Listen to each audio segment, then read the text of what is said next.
Did my sound come back? Ooh, sorry, guys. Let me fix it. I'm gonna fix it. Okay, did it come back now?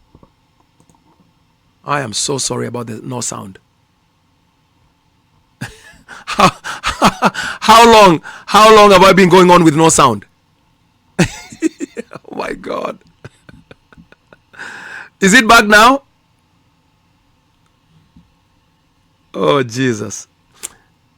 See, this is a problem of me answering the questions slowly. Because Megs, you should have called me. Although my phone is on silent too, so I would not have heard it either. I am so sorry about the no sound. My phone is on silent. Oh my God. All right. Oh. I've been going on for 30 minutes. Oh my word. Oh my goodness. I am so sorry.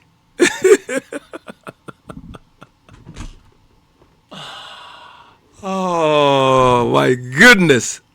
You guys are very patient because you see, I wish you guys could see what I see on my screen. See, on the side, I can see the comments, and as I'm going through the comments, I can only see the comment that I'm looking at right now. And then on the other side of the screen, I can see the number of people that are tuned in, because I have a studio here. So therefore I'm like, oh, the people are here, the comments are here, and there are many. Oh my God. 30 minutes. Oh dear Lord, that is so bad. Okay, so this is what we're gonna do. So now John is saying repeat every word. Oh my word. So this is what we're gonna do. Megs, did you call my wife? Because you gotta call my wife. Because sometimes when I'm online, I put my phone on silent so that there's not too many distractions. So I did not see the text coming in, and I did not hear any call. So guys, Megs, because you're always here, you gotta call my wife. You gotta call my wife because she's the only one she's in the house most of the time because she works from the house. She's the only one who can come and say, hey bro, you are talking to yourself. So this is what we're gonna do. For editing purposes, I want us to end it here. Let me see if I can copy. Oh my word, 30 minutes. It's been a long time.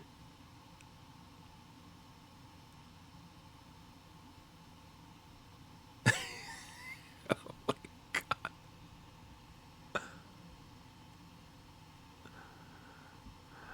It's been going on. I can't even believe it. So I think we should end it here so that I can edit out this last part, at least on YouTube. Because if we continue, then it's going to be impossible to... Actually, it's not impossible in actual fact. But on Facebook, it's going to be... Although people never replay Facebook.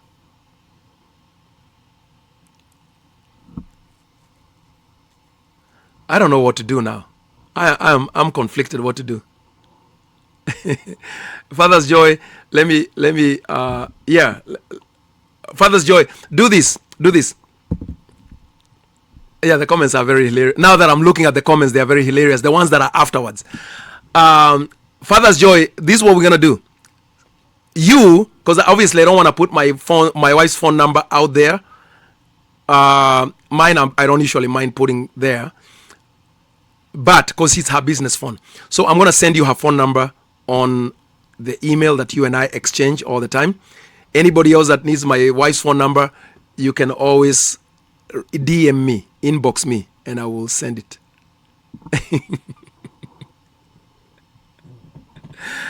Oh my goodness.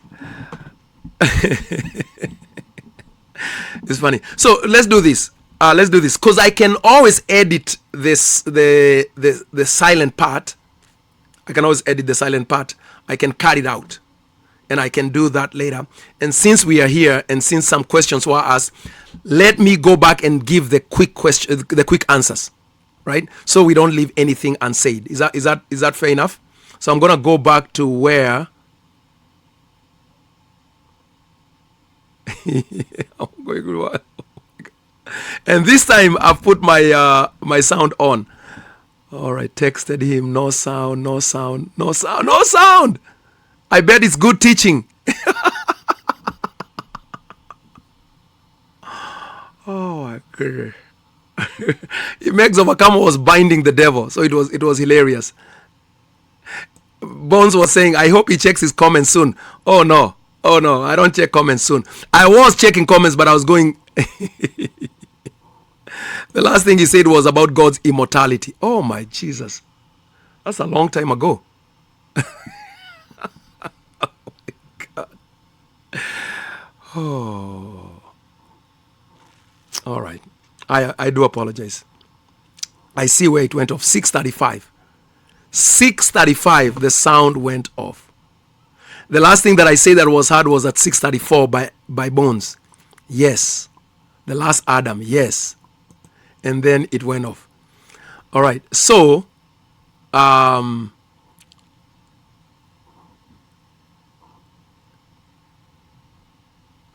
goodness. Yeah. So that's the last thing that I said. That's the last thing that I read. I can't even remember what I was talking about at that point. God's immortality. All right.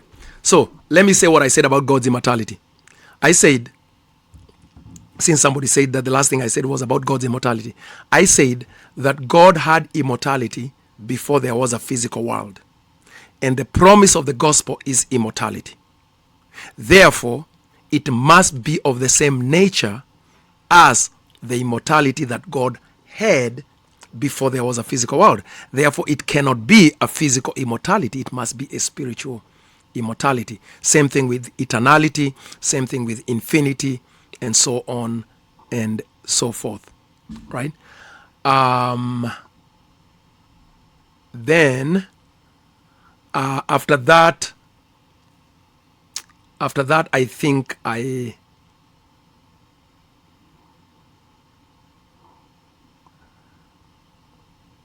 can't even remember what I talked about after that. Let me come back down here and see what you guys are saying now. Now, this is so funny. I wish I can save the chat. It's been fun. So happy to meet you, Amanda. You guys met while I was out there, and then Alexa say 40 minutes was quick. Yeah, in the world of Steve Magua, 40 minutes is nothing. 40 minutes is just introducing myself. 40 minutes is just me saying, telling you, you know, how I have one wife and 8 children, and by the time I tell you the names of all the 8 children when they were born, 40 minutes are gone. That's 40 minutes to me.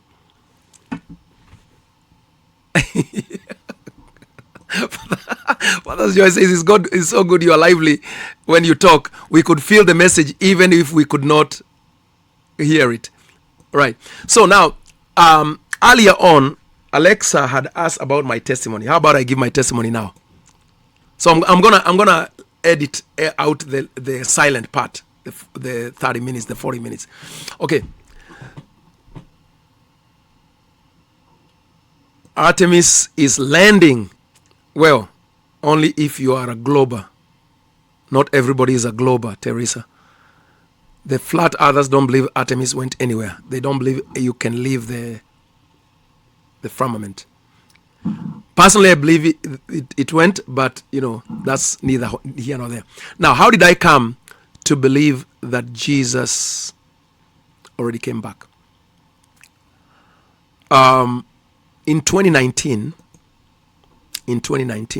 Alexa, this is for you because I promised I would give you this. So in 2019, I had already been preaching and teaching for 11 years.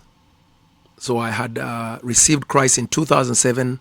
I had received the call to ministry immediately in 2007. I had started to get into ministry and Bible school in early 2008. By 2009, I was an ordained minister, and so I had been ministering for 11 years by 2019, December. So I believed that I had been saved right on time, because when I came into the faith, 2007, 2008, the big economic crash in the United States happened, right? And then I began to hear people saying, well, I had a dream, first of all. Just as soon as I got saved, I had a dream, and I saw Jesus coming back. So, remember when it's in his word was saying, people have this, I had a dream. I saw Jesus coming back. He was in the sky, and then people were running to him, and he was so far off, and I couldn't get there in the dream. And I was so terrified, and I was trying to get there. And then I saw in the sky, I saw the word Jude. Like Jude, and it was all over the sky, like hundreds, thousands, 10,000s of times. Just the word Jude everywhere. I had never, as far as I could remember, I had never read the book of Jude, and I was not even aware there was a book of Jude. So in my growing up, I was not very devout. I was raised in a Christian family, but I was not. So I didn't know there was a book called Jude. So after I woke up, I called my mother, who was living in Africa at the time, and I said to Mom, I had this dream, and I told her the dream, and I saw Jude everywhere. And she said, you saw what? I said the word Jude was everywhere in the sky. And I say, what does that mean, Mom? She's like, you don't know Jude? I said, what is Jude? And she said, are you serious? You don't know Jude? And it's like she was embarrassed because, she raised us up doing the Bible. But, in all good faith, she had never taught us the book of Jude, because it's one of the shortest letters in the Bible. I can't remember ever reading you see things, but maybe I told her, no, the only Jude I know, it's a song, Hey Jude. It's an old cowboy song, old West song. I knew Hey Jude. I used to love cowboy books, Western books, the Sacketts, Louis Sackett, McMurtry, Lonesome Dove. I loved Westerns. So I knew Hey Jude. so I'm like, I only know Hey Jude, and my mother doesn't know Westerns. So she's like, what is Hey Jude? She said, that has nothing to do with it. She said, Jude is a book in the Bible. I said, what? She said, yeah, Jude is a book in the Bible that talks about the second coming. I was like, what? So I thought, okay, I'm gonna spend the next week reading Jude. She said, no, you don't need to read there you'll read it. You'll finish it in like an hour, in less than an hour. I said, oh, how come? He said, it's only one chapter. So that night I read the book of Jude. This is 2007. I was like, wow, I couldn't believe it. So therefore, I believed that God was showing me that he saved me just at the last moment. So eschatology became very important to me immediately, because then my mother reminded me at that time, remember, Israel was formed in 1947, May 1947. I got saved in June of 2007. Actually, the whole process started in May. Something very extraordinary happened to me in May of 2007 that caused me to say God must be real, and therefore I turned to God. Okay, I'm not going to go into that for right now, because it was not exactly spiritual, but it was extraordinary. It was beyond it was just beyond believing. But anyway, so once I read the book of Jude, I believed that, and then my mother reminded me, Israel was formed in 1947. Israel is a time clock of God. She believed that. Most Christians believe that she was a Zionist.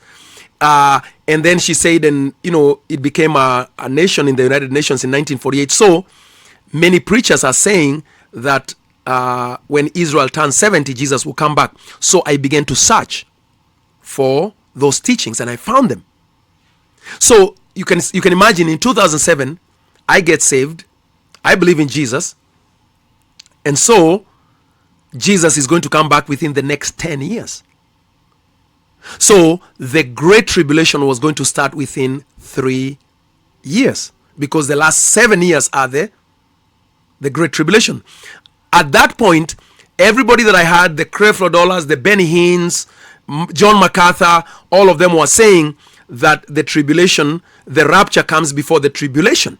So, and since Jesus must come back within 70 years of Israel's reformation in 1948, then the rapture must happen by when? By 2011. I was so stoked. I was like, God, how? I mean, my God, you saved me right on the cusp of the end times.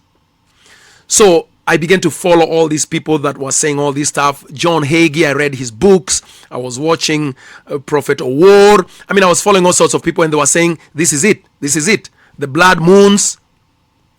So, however, even at that point, my mother did tell me back in 2007, 2008, but I don't believe that the rapture is before the tribulation. But I didn't know enough to say anything. But later on, when I went to Bible school and I became a pastor, I came back to her, I say, yeah, Mom, you're wrong. The rapture must happen before the tribulation. And obviously that's about 2011, 2012. You know, you remember the 2012 movie and all that? So anyway, so I believed in the pre-tribulation rapture immediately for a number of years. Now, in 2013, 2014, two things happened that began to help me change my mind about the tribulation and the rapture. So, a woman joined our church here in St. Louis. I'd already moved to St. Louis by that time. And this woman, she came, and when I taught about the rapture, she said, yeah, but my pastor in my old church, he was a very good pastor, and he said that Christians must go through the tribulation. I said, no, he's wrong. She said, yeah, okay, but he did teach us. And so I said, share what your pastor taught. So she shared, and when I looked at it, I was like, let me look into it. I'll come back to you. Then about the same time, my mother came. By that time, my mother had moved to the US. So she came to visit our church, and she came to visit me, and she stayed at our home for a while. And when she heard me teaching about the rapture, she said, yeah, Steve, that's wrong. The rapture or the second coming happens after the tribulation. So this was the second person that challenged me and that I respected. So anyway, I started looking into it. This is 2013, 2014. So when I looked into it, I actually could not find the scriptures for justifying a pre-tribulation or rapture. Remember, I'm a futurist at this point. So there is no question about Jesus is coming near in my future. So once I got convinced that the Christians must go through the tribulation, I heard of, some of you have watched the Dream or Vision by Ken Peters. You know, where he said he was shown Christians going through the tribulation, the mark of the beast, people are being beheaded and all that. Right? By the way, I keep scrolling to the bottom of the comments just in case I do the microphone thing again. So anyway, so about 2015, I became convinced that the pre-tribulation rapture is not biblical. I could not find it in the scriptures. And then I learned about John Darby and the whole thing in 1830s, the Millerites, and I realized it was something that was made up within the last 150 years. So I began to believe that the tribulation is in my cards. Okay? And then I began to ask myself, but it's already 2015. Jesus is supposed to come back by 2017, 2018. How are we going to have a 7-year tribulation? The more I studied, the more I realized there is no such thing as a 7-year tribulation in the Bible. It's only 3.5 years. So I was still in good time. But because so much had begun to change in my understanding of the scriptures, in 2017, I began to pray quite honestly and say, God, there's so much that's changing that I thought was accurate. And it keeps changing because I study. So I began to pray, God, is it possible there are other things that I'm wrong about and I'm not aware? So I prayed, God, if there are other things that I'm wrong about that I'm not aware, please help me to begin to deal with them, because I don't want to continue to have wrong teachings, and especially because I'm a teacher, I'm a pastor. So 2017, 2018, we are just praying. I began to realize that how we were practicing tongues in our charismatic church was totally unbiblical. So we began to change that. So a lot of things were changing, like radically, in a big way. So in 2019, December, while in a time of prayer, I was just listening to a message online on YouTube, a message called the Jesus Trip. I can't even remember what the name of the guy was that was preaching it. And in the message, he said, there are also some people who, without even thinking about it, are suggesting that Jesus has already come back. And it's crazy. And I was like, what? There are people saying that Jesus has already come back? How crazy is that? How just evil is that? What is wrong with them? He's talking about, yeah, they are called preterists. I had never heard about preterism. I'd never heard anybody suggest that Jesus has already come back. I had heard about 70 AD, but not with relation to Jesus coming back. Just that part of Matthew 24 was fulfilled in 70 AD. So anyway, I said, what? I need to listen to these people and refute them. So it was just one more heresy for me to refute. So after the video, I went on YouTube to look and Google to look for people who say that Jesus has already come back, or this preterist idea. So I found them. I found Don Preston. I found Michael Miano, right? And just to kind of give you an idea of who these people are, let me see if I can find a picture here. So anyway, I found these people, and when I found them, yeah, I have a picture. So I'm gonna put it up here. Okay. So these are the people that I found. Let me put them up on the screen. This is, and I hope that this is visible. This is our Eschatology of the Prophets July 2026 conference that's going to happen this year. And of course, we have Dr. Don K. Preston is one of our main speakers. We have Dr. William Bell Jr. We have Pastor Zach Davis, Pastor Michael Miano, Tim Martin, and myself, and probably one other speaker who has not yet confirmed. So anyway, so when I went to look online about these crazy people that believe Jesus already came back, I found Don Preston, I found Michael Miano, I found William Bell. These are the three that I first found. And when I first heard, I saw titles that were saying Jesus already come back, I said, oh, this is going to be the easiest refutation I've ever done. So I sat down to listen. First of all, I researched and I found out that Don Preston is like the main guy. I said, well, I'm going to deal with the main guy so that I can be done with this real quick. So I sat down with a notebook and a Bible in order to listen to Don Preston so I could easily, quickly refute him on a video. So I'm listening to Don Preston, taking notes. And as he taught from scripture to scripture, I could not find a crack in his message. In fact, the more he would teach, I would be looking at my Bible and say, what? No, it cannot say that. And then I would say, but it does say that. What he's saying is what the Bible says. And I'll be like, how come I've never seen that before? You know, like Matthew 10:23. How come I've never seen it? Matthew 16:27-28. How come I've never seen it? Matthew 23, Matthew 24. I mean, he kept going through all these scriptures, and I'm like, I realized within the first 30 minutes of Don Preston teaching, I'm not going to be able to refute this in 30 minutes like I thought. I still believed I was going to refute him. I still believed I was going to find cracks in his message, but I just now realize this person has done his homework. This person has done some studies. This person knows what he's talking about. But in my heart, I knew he was wrong. I mean, after all, everybody knows Jesus is coming back soon. Everybody knows Jesus is coming back in our future. So he finished the whole message, and now I did not find anything that he said that was contrary to what the scriptures were saying. And I was confused. So I found the next guy. Again, I could not find anything wrong. I looked at some debates. I started looking at, and by the end of the week, I was really upside down. Like my faith was on the very edge of breaking. Because every time I would try to refute, even the commentaries would agree with what they are saying. They would just kind of put it in the future. By the end of 2019, I began to realize they could be, maybe they have some thread of truth. I don't believe that Jesus has not yet fully come back.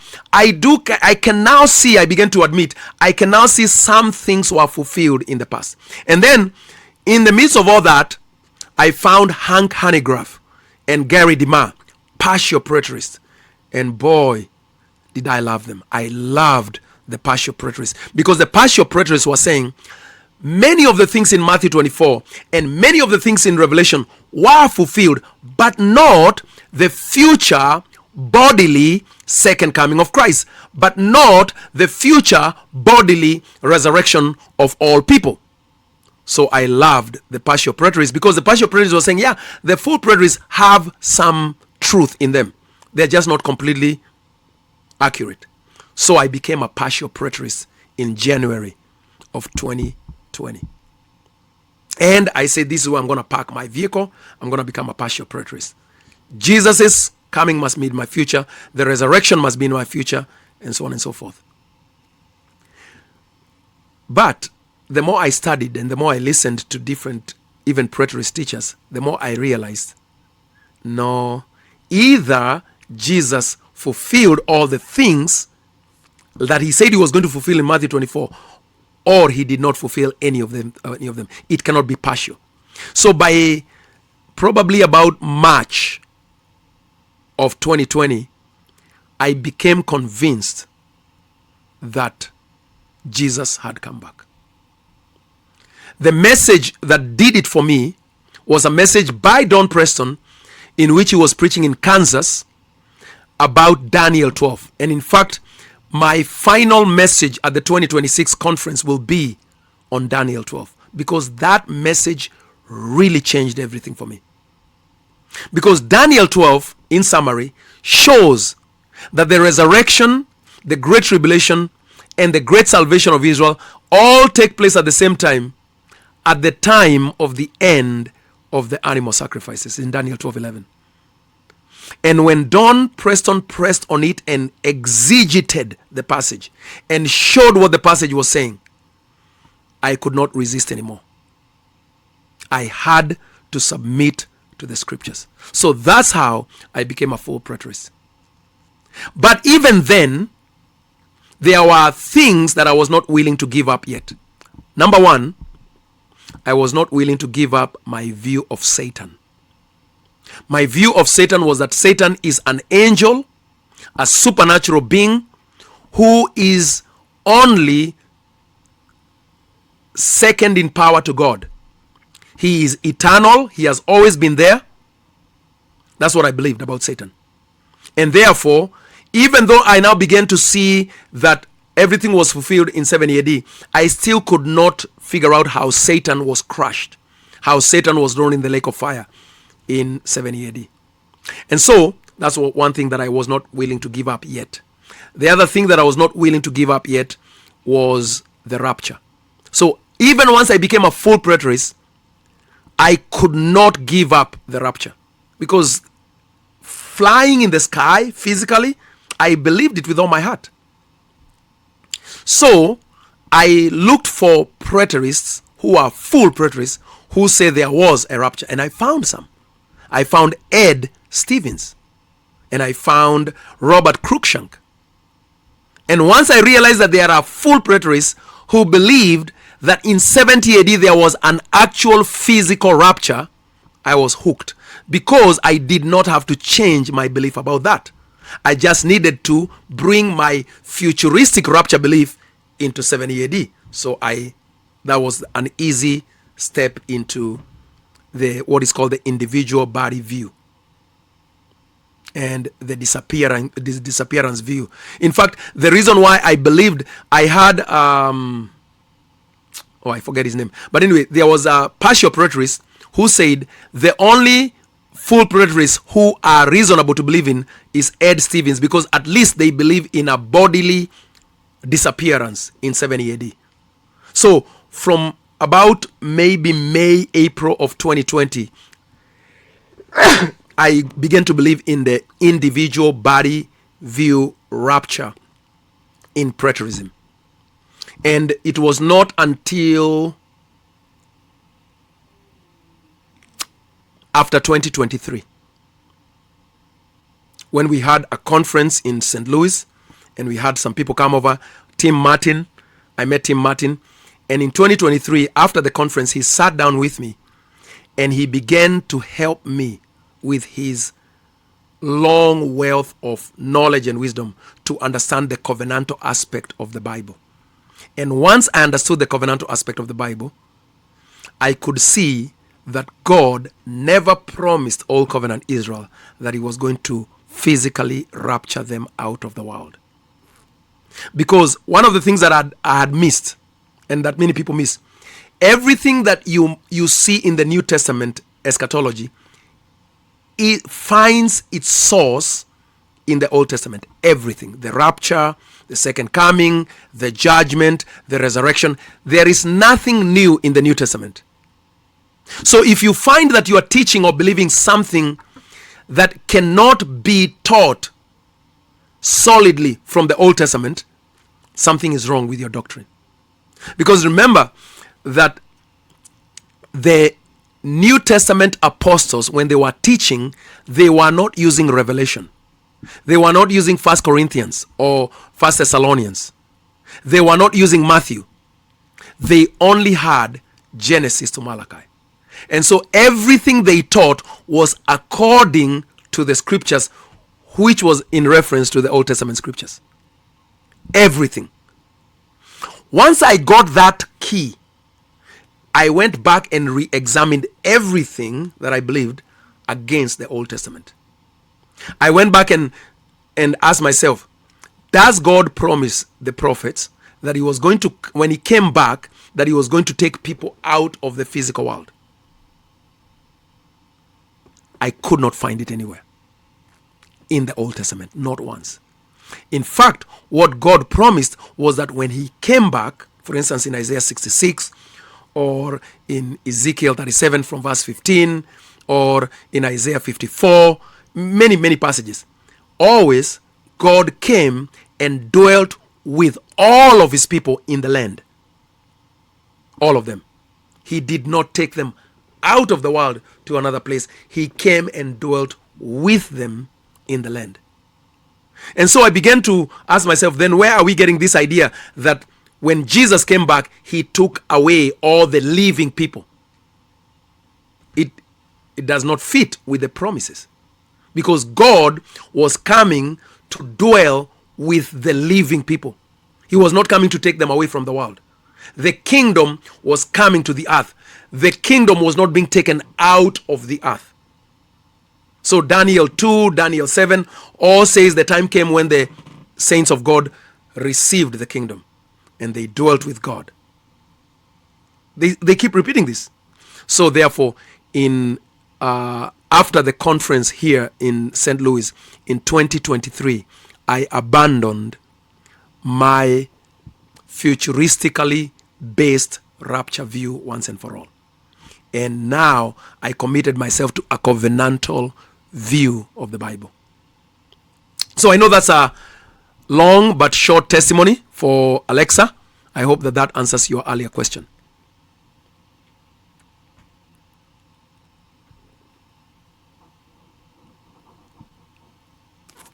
Amen. All right, so it's been 2 hours and 51 minutes. So we are going to bring this particular one to a close. Later on, when I have the time and when it's processed, I am going to edit the 30-minute silence. That 30-minute silence, guys, is also biblical. In, I believe it's Revelation 9 or 8. I can't remember which. It says that for a space of 30 minutes there was silence in heaven. So you guys were just being made to experience the 30 minutes of revelation when I was silent but very, very active. All right. So is that fair enough, guys, that we end this one at this point? And then tomorrow, yes, in my edited view, I'm only going to take out the portion of silence. I'm only going to take out, so there's a way you can cut in the middle of a video so that a portion that you don't want to be there can be cut, but this last part will still be there. So in other words, the final video will be 2 hours and 30 minutes because that's effectively what we have had. And again, my apologies for not paying attention, because I have enough tools to where if I look at the bottom of my screen on the left here, I can actually see the green sign for my microphone. Sometimes I just don't pay attention to it because I'm trusting that my microphone is working all the time. And many times I'm going through the comments so quickly that I see when something has gone wrong. But I will edit it. For those who are on Facebook, I cannot edit a Facebook video. Facebook anyway keeps the videos only for a couple weeks. So John asked the question, where do you post all your videos? All my videos are on YouTube. So I mean, right now the live stream is on Facebook and YouTube, but the one on Facebook, after like 2 weeks, I can't remember exactly what amount of time, they usually delete it because they don't have enough space. But the ones on YouTube remain perpetually because I have a paid account and I have attained the level they want for a creator to have, so that they store all my live videos on my YouTube channel. So YouTube is the best way to always get me once you want to get an organization of the videos. So when I'm streaming right now, all the time that I'm streaming on Facebook, I always stream to YouTube at the very same time. But tomorrow morning, I was going to say, I am going to go back to TikTok because I've not attended to them for 2 days. And just out of interest, if anybody's interested why I've been away for the last 2 days, some of you know that I do this. I fix cars. I'm a side YouTube mechanic. And so the last 2 days, I was doing the timing belt on my Honda Odyssey. And my wife cooked for me. That's my payment. So therefore, obviously, some of you know to do a timing belt for a Honda is not a small job. It is at least a 7-hour job, thereabouts, maybe 7-8 hours. And so the last 2 days, I just went about it slowly until I was done with it, and it seems to be okay. So that's why I've been away. I was fixing my car for the next 100,000 miles. So anyway, till the next time, I hope that you guys will continue to have a good time in Christ. Obviously, there will be a part 2. Obviously, there will be a part 2 of this. Is full preterism heretical? Because today I only dealt with part of it about the resurrection. So we will continue this discussion in days to come. Now, one last thing. Tomorrow, we are going to begin a series of interviews in order to promote the conference that is going to be in July, because we want to do a final push for tickets. We still have a few tickets left. Some of you that are here are already coming to the conference. So tomorrow at 7 p.m.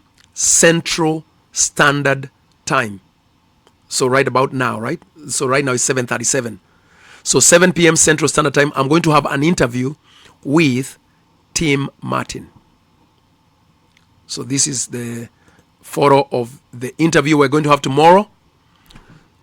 So that's myself and Tim Martin. we are going to be talking about the conference schedule and all the titles that are going to be taught. So we are going to have the graphics, we are going to have all the information about all the speakers and what is going to be taught. So this is going to also be live here on Facebook and YouTube, 7 p.m. Central Standard Time.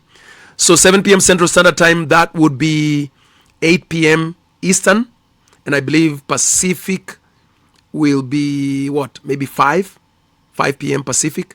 If you are in East Africa, because there are some people who love to watch us from East Africa, you just have to calculate, I think 8 or 9 hours. I can't remember what time it will be.